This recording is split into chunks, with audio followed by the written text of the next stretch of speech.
Bien, merci Brigitte Axelrad. À ce moment de la conférence est prévu un échange entre notre conférencière et le public. Le plus difficile est toujours de poser la première question. Il y a des micros qui vont circuler. Je vous demanderai, à la demande de Brigitte Axelrad, quand vous posez une question, de vous présenter. Je suis psycho, je sais pas, enfin voilà, on sache un peu le contexte de la question. Oui, Jean-Marie, il y a une question là-haut. Il marche, oui. Je suppose. Oui, je suis un enseignant retraité, j'étais intéressé à la question de la mémoire, et je trouvais ça vraiment étonnant de quelle manière vous avez amené cet exposé comme une machine de guerre contre le freudisme et contre la psychanalyse traditionnelle. Et tout ça à partir d'affirmations jamais démontrées, à partir d'oppositions entre les scientifiques, qui sont, j'ai bien compris, les tenants des démarches cognitives, et puis les autres, les mythes, les mythologues, les psychanalystes freudiens. Alors, j'ai trouvé ça passionnant comme fonctionnement. Mais il y a une question que je voudrais poser cependant. Sur la fin de votre exposé, vous montrez que malgré tous les efforts des scientifiques pour expulser les mythes, eh bien globalement, le nombre de praticiens qui continuent à croire au refoulement n'a pas changé ces 10 dernières années. Alors sont-ils tous des manipulateurs sectaires? Sont-ils tous des incapables? Enfin bon, je m'amuse un peu là, mais vraiment vous êtes impressionnant. Est-ce que vous attendiez une réponse? Sur ma dernière question? Oui. Ben oui, oui. Une Non, mais comme vous faisiez un commentaire sur votre question, donc je ne savais pas si vous attendiez une réponse ou non. Je n'ai pas traité ces gens-là d'incompétents, ni d'incapables, ni de... en fait, j'ai dit les thérapeutes qui pratiquent les thérapies de la mémoire retrouvée, je précise, ont un credo. Et à partir de ce credo, eh bien, ils opèrent. Et vous savez sans doute autant que moi qu'il est extrêmement difficile de remettre en question un credo et de passer à quelque chose d'autre. Voilà, donc je ne mets absolument pas en doute ni leur bonne foi, ni leur honnêteté, ni quoi que ce soit qui se situerait sur le plan moral. Simplement, il y a... Comment ? Leur compétence un peu, parce que les thérapeutes qui ne peuvent pas revenir sur un credo, ça m'inquiète. Il faut développer l'esprit critique pour ça. Ça, c'est sûr. Pour revenir sur un credo, il faut... Et c'est toute une opération intellectuelle qui nécessite déjà de prendre conscience de ce qu'on est sur un credo, qu'on a un credo, et ensuite avoir les moyens intellectuellement parlant, pas les moyens intellectuels parce que ces gens-là les ont, mais les moyens intellectuellement parlant de remettre en question ce credo. Donc c'est tout. Vous êtes d'accord avec moi que oui. Vous nous parlez en gros de 100% professionnels thérapeutes qui ont été incapables de remettre en question ce credo, puisque les chiffres n'ont pas changé malgré la publication de tel journal et ainsi de suite. C'est quand même effarant. Oui. Quelle certitude que vous avez que les gens sont dans le credo et vous dans la vérité? Ah non, pas du tout. Je n'ai pas du tout cette certitude-là. Je me suis uniquement bornée à vous livrer un chiffre qui n'est pas celui de études que j'ai faites moi-même, mais d'études... Vous avez quand même choisi, sélectionné, et excusez-moi si je parle. Ah non, non, mais vous avez raison. D'accord. Bien, voilà, c'est comme ça. C'est une étude. C'est une étude qui est publiée, qui a été publiée dernièrement. Oh, mais ça c'est sûr. D'autres questions? Oui, bonsoir, Éric Chapeau, je viens d'Orléans. J'ai trouvé l'exposé brillant, pardon, pas brillant. Je me suis pas ennuyé, je tapais quelques notes en même temps, mais je fais plusieurs choses en même temps.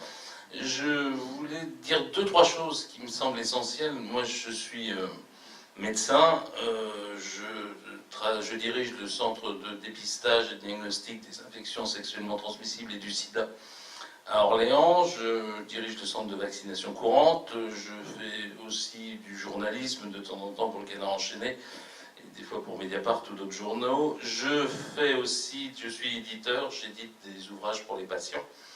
Donc c'est très important de connaître ce que c'est que l'information indépendante des firmes pharmaceutiques, des sectes ou des croyances, justement. Je fais parfois des conférences, j'en ai fait une le 6 janvier à Orléans, où j'expliquais aux gens ce que c'était que la vraie information médicale, et j'ai commencé par quelques petites expériences pour leur montrer que le cerveau les trompait. Et en plus, je pratique un peu la magie ou des choses comme ça, et je sais très bien que quand on fait un tour de magie, on fait voir à des gens des choses qui ne se sont pas passées, et ils ont en souvenir des fois. Et j'ai fait l'autre jour, quelqu'un a pris une pièce dans sa poche, il l'a mis, les autres ont fait tous « oh » en se levant, puis la pièce est tordue dans sa main. Bien sûr que c'est truqué, c'est honteusement truqué, mais personne ne m'a vu toucher la pièce. Et c'est la même pièce, enfin, je ne vais pas vous le faire, mais... Donc on peut croire, et moi je sais que dans mon histoire, je suis en train d'écrire mes mémoires, et sur plein de choses, j'ai des certitudes, j'ai une très très bonne mémoire. Et je ne me trompe pas souvent, mais l'autre jour, je faisais le passage de mon arrivée à Tours pour mes études, et je me rappelais quand le pont s'est effondré. Et quand même, je vérifie tout, et sur Internet et dans la Nouvelle République, et je me dis, bon sang, quand le pont s'est effondré, j'étais encore en terminale, je ne pouvais pas être en études de médecine à Tours. Et pourtant, j'avais la certitude d'être à Tours ces jours-là, je me rappelais d'anecdotes et tout. Et donc on se fabrique aussi et j'ai aussi une mémoire qui remonte à 3 ou 4 ans, peut-être 2 ans pour certaines choses. Je le vois avec... Et après on ne sait plus non plus dans la petite enfance si on nous l'a raconté quand on l'avait fait, ou si on l'a vécu, ou si on l'a vu sur des photos. Mais il y a 2-3 passages dans ma vie, notamment quand j'ai déménagé d'une maison que j'aimais beaucoup, et ben je me souviens plus du tout du déménagement. Je me souviens avant, après, mais sur un mois et demi, j'ai un trou d'un mois et demi dans... Alors est-ce que c'est ça qu'on appelle le refoulement ou pas? Je ne sais rien. Et je ne sais même pas si on peut le retrouver sous... Je peux imaginer plein de choses. Et je terminerai par une dernière chose. Un jour, je me suis occupé du sida très tôt, et donc c'était une maladie très émotionnelle où on voyait des gens jeunes qui on s'attachait, qui mouraient. Puis il y avait aussi des gens moins jeunes. Et puis une nuit, j'ai fait un cauchemar, j'étais séropositif. Et en me levant le matin, mais je l'ai cru peut-être jusqu'à midi. Jusqu'à midi, et à un moment, le cauchemar s'est effacé. Mais je pense qu'il y a dans des moments de stress intense des fonctionnements particuliers du cerveau, et qui doivent être étudiés par les scientifiques, mais qui ne sont pas toujours reproductibles aussi facilement qu'une pièce qui tombe ou une bille. Et que moi, je n'ai pas senti d'attaque des Freudiens ou tout, j'ai senti plutôt un exposé ouvert. Voilà, c'est ce que je voulais dire.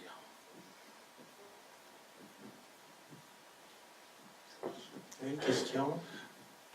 Oui, Jean-Paul Chauveau, je suis tout simplement un auditeur lambda, je suis venu vous écouter. C'est tout à fait déstabilisant ce que j'ai entendu.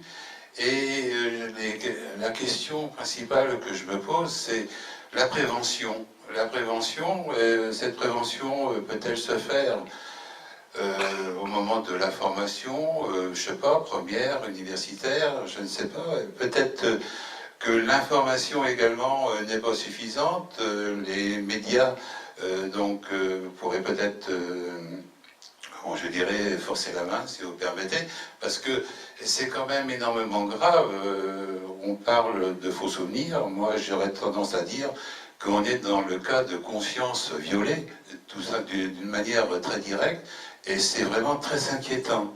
Alors je ne sais pas si il y a différentes actions. Je sais qu'il y a un certain nombre d'associations qui travaillent dans ce sens, mais dans un niveau donc beaucoup plus important, au niveau de la scolarité, au niveau donc des médias, au niveau même, je pensais en vous écoutant, vous nous avez présenté des films, des extraits. Est-ce que au niveau des films que l'on, comment je dois dire, pardon, que l'on peut donc voir le soir à l'heure habituelle, 20h30, 21h, pourrait-on voir des films qui pourraient donc plus ou moins romancer, mettre en évidence ce genre de situation? Merci madame. Je vous remercie monsieur.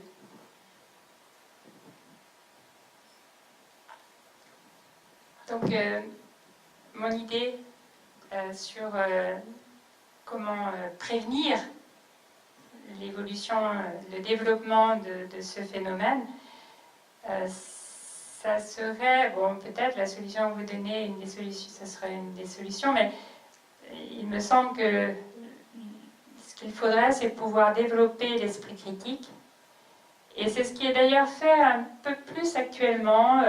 J'ai un ami qui est donc de l'Observatoire zététique et qui donne des cours à l'université de développement d'esprit critique. Donc en fait, ce n'est pas du tout un poste qui est intégré, c'est un poste qui est surajouté, un cours dans lequel viennent des étudiants de toutes sortes de matières, hein, et ils viennent dans ce cours-là pour apprendre justement à résister à la manipulation,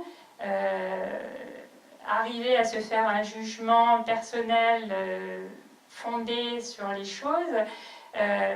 Donc, je pense que ça serait excellent si on pouvait développer ce type d'enseignement, pas seulement à l'université, mais dès le collège, le secondaire et l'université. Essayer de armer davantage les gens pour qu'ils se protègent de la manipulation qui est sous toutes les formes, protéiforme, très répandue.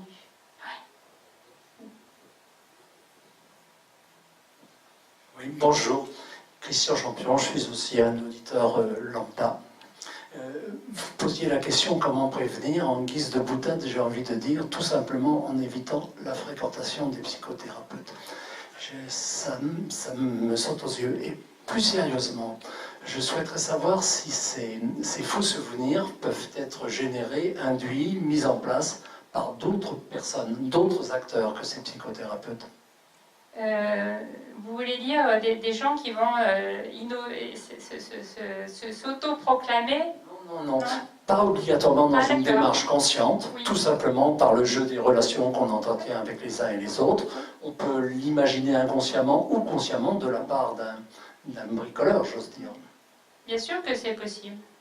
On peut s'inventer soi-même des faux souvenirs et on peut, amener quelqu'un de notre entourage, ou pas de notre entourage, quelqu'un, à fabriquer de faux souvenirs.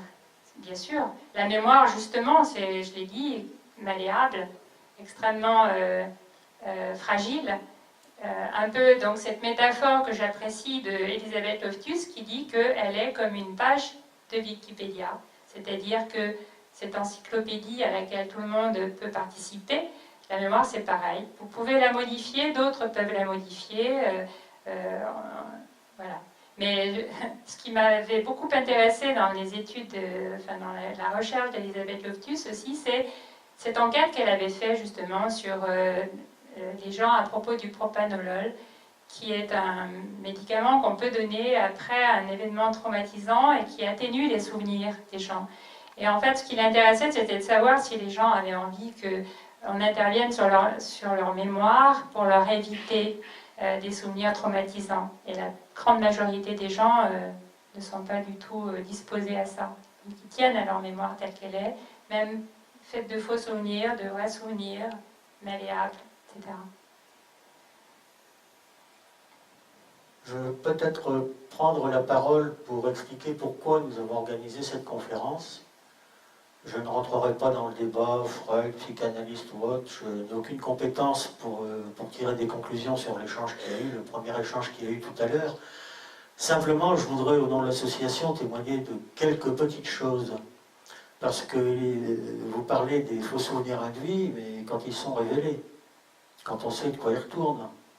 Mais quand vous avez des grands-parents, une famille lambda, c'est un dossier du CCMM, donc c'est pas une vision. Hein.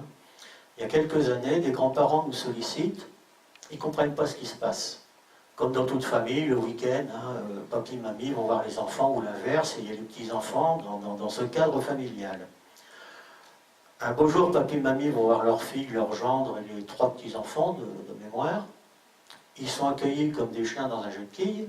Bon, dorénavant, vous viendrez nous voir que quand on vous le dira. De toute façon, avec ce qu'il a fait, bon, ces gens sont, je parle des grands-parents très démunis, nous sollicitent, et on a plusieurs entretiens avec eux.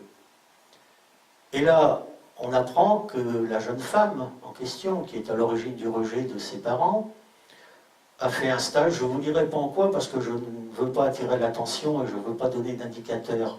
Mais elle fait un stage où justement, il s'avère qu'elle tombe sur des praticiens, alors psychanalystes ou pas, j'en sais rien, mais enfin moi je dirais des gens déviants, qui lui ont mis dans la tête ce qui lui permet de dire à ses parents ce qu'il a fait en parlant du papa, sans le formuler, avec comme conséquence pour les grands-parents, je saute des étapes, de ne plus voir les petits-enfants.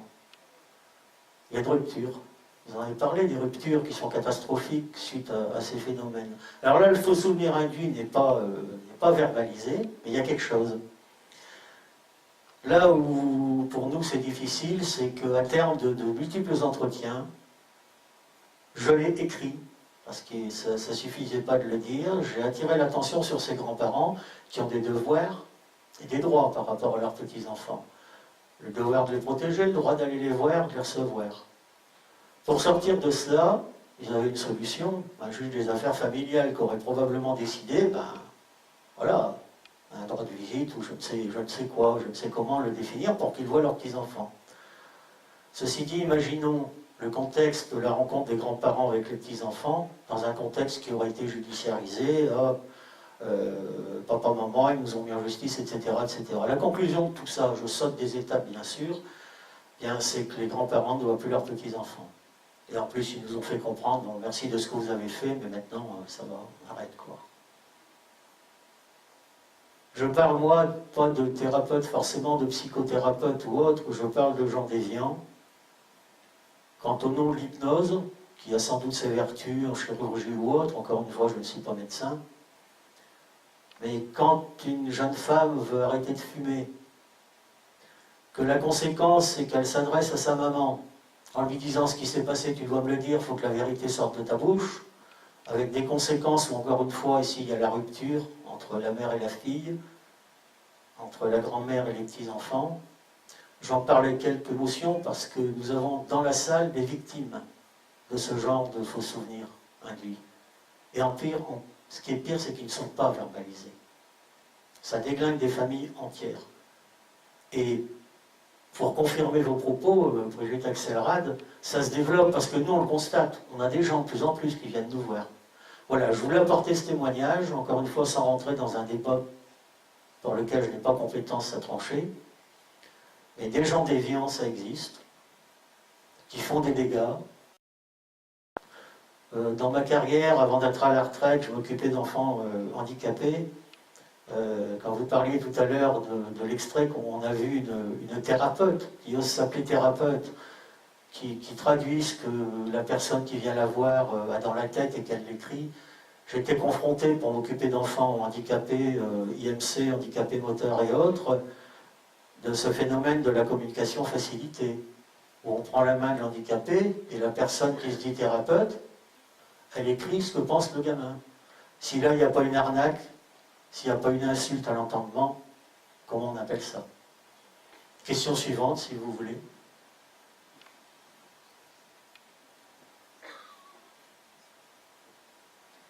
Oui, bonjour. Alors moi, la présentation m'a intéressée. Par contre, j'ai un certain nombre de malaises et de questionnements. Je précise que je suis psychologue de formation et je travaille en tant que psychologue dans le système éducatif. Ça, c'est le côté professionnel. Et qu'en tant que personne, j'ai eu recours à plusieurs reprises à une démarche thérapeutique qui m'a quelque part sauvée, dont des approches de nature psychanalytique. Pas seulement, mais entre autres. Et voilà, j'ai envie de réagir déjà au monsieur qui dit qu'il ne faut pas aller voir les psychothérapeutes. Moi, ça m'a sauvé la vie et un certain nombre d'autres aussi. Hein, voilà, bon, ça c'est juste une remarque personnelle. Par contre, ce qui m'interroge, c'est que, par exemple, je ne suis pas encore bien claire, hein, donc bon, c'est plus des questionnements. Est-ce que la question du refoulement, par exemple, bon, je ne sais pas si ça existe ou pas, hein, je n'ai pas suffisamment d'éléments pour avoir un avis. C'est quelque chose que je pense quand même qu'on peut travailler, mais ça c'est, voilà. Est-ce qu'il n'y a pas des glissements? Ce que vous décrivez, pour moi, je pense que ça existe, hein, je ne mets pas du tout en cause ça. Mais est-ce qu'on n'a pas plus à faire à, on va dire, je ne sais pas quel mot il faut employer, hein, des gens qui sont à côté de ce qu'il faudrait être, quoi. Hein. Alors, soit des manipulateurs, soit des gens incompétents, je ne sais pas, mais pour moi, ce n'est pas des psychothérapeutes, par exemple. Hein. Je veux dire, ce qu'on voit, ce que vous montrez, par exemple, la séquence, où en 20 minutes, hein, on cerne un problème, on donne un élément, enfin, je veux dire, enfin, c'est effarant, quoi. Et on n'est pas dans de la psychothérapie. Je ne sais pas dans quoi on est. Mais franchement, voilà, quoi. Donc c'est un petit peu des questions comme ça. Je pense que c'est un vrai problème, un vrai sujet. Pourquoi ça se répand dans la société ou quoi, à quoi ça répond. Enfin, tout ça, c'est des vrais questionnements. En plus, bon, voilà, enfin, on connaît tous notre contexte social. Il y a tout un tas de choses terribles qui se développent. Voilà, bon. Mais il ne faut pas se tromper de cible. Il ne faut pas... Voilà. Et... il faudrait cerner, pour moi, voilà, mieux cerner les choses. Quoi. De quoi il s'agit, hein. Pour moi, voilà, il y a des fous, il y a des malades mentaux, il y a des pervers, il y a des... Tout ça existe, hein, et dans quoi on est, quoi. Hein. Mais je trouve dommage que, par exemple, voilà, le monsieur qui, quand il dit qu'il ne faut pas aller voir les psychothérapeutes, moi je trouve ça dommage, quoi. Voilà, que ça puisse amener à ce genre de... Et c'est pour ça que je pense qu'il faut vraiment éclaircir ça, quoi. À quoi on a affaire. Voilà. Parce que sinon, effectivement, pour moi, ça peut être très dangereux aussi d'en arriver à se dire il ne faut pas aller voir les psychothérapeutes, quoi. Parce que j'ai aussi connu des gens qui n'ont pas voulu se soigner, quoi, au niveau psychologique. Et j'en ai vu les dégâts aussi. Voilà. Hein, donc je pense que tout ça est très complexe et qu'il faut faire attention quoi, de quoi on parle, à quoi on a affaire. Mais je suis d'accord que c'est un vrai problème. Hein, oui, alors attendez, je vous interromps parce que je pense que vous faites dévier mon propos. Mon propos concerne les thérapies de la mémoire retrouvée. Je n'ai pas parlé, je n'ai pas dit, moi, je ne pense pas que ce monsieur soit venu avec l'idée qu'il fallait aller voir des thérapeutes et qu'il va repartir après mon exposé avec l'idée qu'il ne faut pas aller voir de thérapeute. Je pense que ça, c'est son idée à lui, personnelle. Il l'a émise, c'est très intéressant, mais mon propos n'était pas là. Mon propos était de dire pourquoi il pouvait arriver que des gens qui viennent en thérapie se retrouvent, disons, avec des faux souvenirs, pourquoi leur famille se trouve accusée d'abus sexuels, etc. Voilà, moi, c'était ça mon propos. Je n'ai pas condamné les psychothérapeutes dans leur ensemble. Je n'ai condamné d'ailleurs personne. J'ai des amis qui sont eux-mêmes psychothérapeutes, avec qui nous discutons beaucoup de toutes ces choses, qui ne sont pas du tout... quand nous en parlons, ils ne me disent absolument pas que je mène une guerre contre les psychothérapeutes. C'était absolument pas mon propos. Voilà, donc chacun est libre de consulter des psychothérapeutes.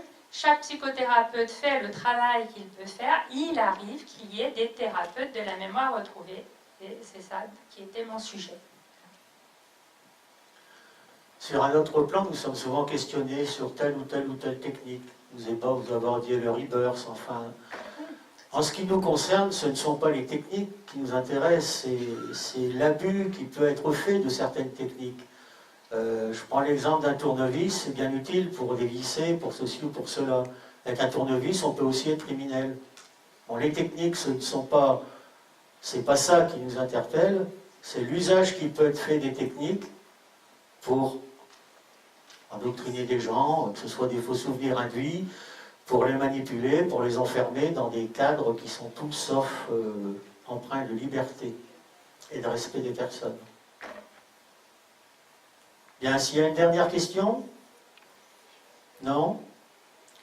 Bien, si vous me permettez, je vais tirer les conclusions de cette conférence. Donc, c'est au nom du conseil d'administration du CCMM Centre-Val de Loire que je vais donc conclure cette conférence, et je me dois en premier lieu de remercier en votre nom et au nom de notre association, de vous remercier, Brigitte Axelrad, pour la qualité de votre prestation qui aura permis à beaucoup d'entre nous de découvrir ce véritable fléau que sont les faux souvenirs induits. vous remercier surtout au nom des victimes collatérales qui nous ont sollicités et qui sont présentes parmi nous ce soir. Comment accepter de voir une épouse, un compagnon de vie, une fille, perdre subitement tout lien avec la réalité? Comment accepter que des grands-parents ne puissent plus voir leurs petits-enfants parce que leur fille croit ce qu'on lui a enfoncé dans la tête? Avec notre soutien associatif et toute notre empathie, nous souhaitons que cette soirée vous ait apporté, messieurs, dames dont je parle, des victimes collatérales, vous ait donc apporté un peu de réconfort et surtout, ôtez de votre esprit quelque culpabilité que ce soit. Il y a manipulation mentale, donc perversité de son auteur, psychothérapeute ou autre. Vous n'êtes en rien responsable des drames humains que vous subissez. Le CCMM Sainte-Val-le-Roi reçoit en effet des victimes, trop de victimes, et leur apporte, quelle que soit la situation, écoute, soutien, conseil, car depuis plus de 10 ans, nos bénévoles se forment et élaborent des stratégies communes, à chaque fois adaptées à la situation exposée, stratégie tentant de trouver une parade, une solution à l'inacceptable. Au-delà des faux souvenirs induits, permettez-nous de rappeler la dangerosité de la mouvance sectaire, qui semblait être contestée tout à l'heure. Le 18 février dernier, sur RTL, à une heure de grande écoute, le président de la MILUD, Mission interministérielle de vigilance et de lutte contre les dérives sectaires, le docteur Serge Bisco, a expliqué combien le développement des dérives sectaires était en expansion dans le domaine de la santé. Précisons que ce développement ne touche pas que la santé et que notre département est concerné par cette forme d'activisme.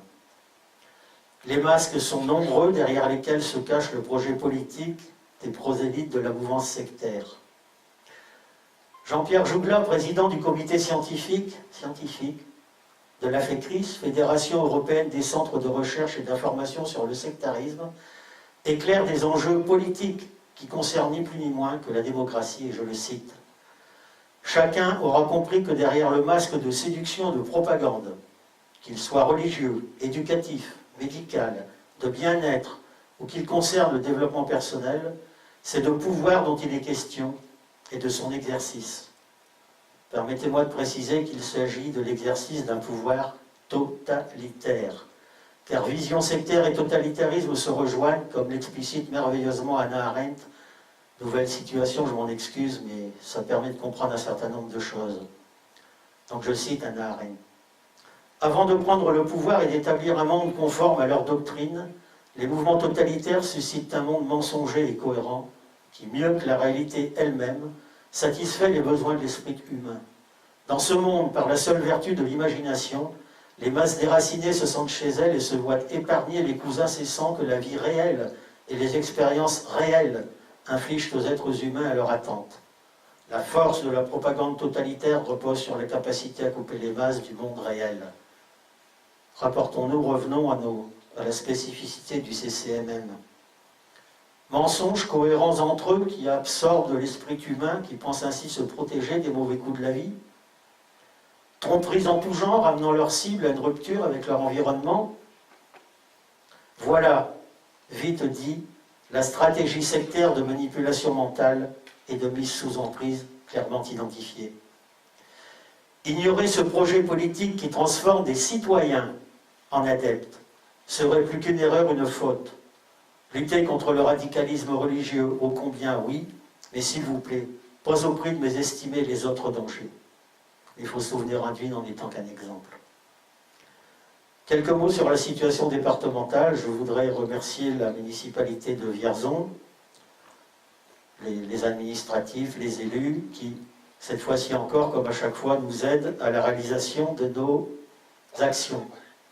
Je voudrais saluer l'action de Madame l'actuelle directrice de cabinet de Madame la préfète du Cher, qui a permis que les cellules de vigilance des dérives sectaires en préfecture jouent pleinement leur rôle, c'est-à-dire être un lieu d'échange d'informations qui permettent à la MIVILUD de représenter, de montrer combien nos analyses sont à rapprocher des constats nationaux que se fait cette mission attachée directement au service du Premier ministre de la France. Ce qu'on raconte, ce ne sont pas des vues de l'esprit. C'est ce qui se passe au niveau national, ça se passe aussi dans notre département. Notre reconnaissance aussi au député de la circonscription de Sidiailles, qui répond, certes tardivement, mais qui répond positivement à la demande de rendez-vous que nous lui avons adressée, conjointement avec Madame le maire de Sidiailles, qui est présente dans la salle et que je salue. L'association locale Sidialia, dont je salue aussi le président qui est parmi nous. Puisque j'évoque Sidiailles, je veux remercier le président d'Apaplos, cette association qui a défendu le territoire contre l'implantation de la méditation transcendantale, et lui dire, cher ami, que nous restons à vos côtés pour exercer la vigilance qui s'impose dans le secteur. Tout serait parfait si, par ailleurs, tel élu n'avait refusé de nous recevoir alors que nous souhaitions l'informer sur les risques que présente, selon nous, un projet de création d'une école autre. Quand le masque est grossier qui veut taire des pratiques inspirées par Rudolf Steiner en se cachant derrière les pédagogies freinées et ou Montessori. L'éducation nationale est une cible, il faut en avoir clairement conscience. Pour terminer, je voudrais remercier les acteurs qui nous ont permis de réaliser cette conférence, que ce soit le Petit Berrichon, les journaux, le Petit Soleillo, Radio Tintouin, Bip TV qui m'a interviewé. Bien. Merci encore Brigitte, Axel Rad. Merci à vous tous. Avant de nous quitter, n'oubliez pas, si vous prenez 2 minutes, de remplir le petit dossier d'évaluation. Vous pouvez dire, hein, oh, c'était caricatural ce qu'on a entendu. Vous pouvez dire, c'était vachement bien. Vous êtes libre d'écrire, mettre des croix là où vous voulez. Je voudrais remercier aussi des composantes de la gendarmerie qui sont dans la salle. Ah oui, parfois on peut être utile et travailler avec ces autorités-là. Donc merci à vous. En sortant, vous trouverez les revues, le livre de Brigitte Axelrad. Si vous voulez nous faire un don, puisque c'est gratuit, n'hésitez pas. Il n'y a rien de forcé. Si vous le faites, il y a des petits cartons, on aura vos coordonnées, on vous remettra les actes d'un colloque qu'on a organisé à Bourges en 2014, je crois, de mémoire, qui explicite le New Age, qui explicite l'œuvre de Rudolf Steiner et les dégâts que ça cause, et tout ce qui s'est passé et se passe encore dans le sud du département. Vous croyez-moi, l'activisme sectaire n'est pas prêt de s'éteindre. Je vous remercie.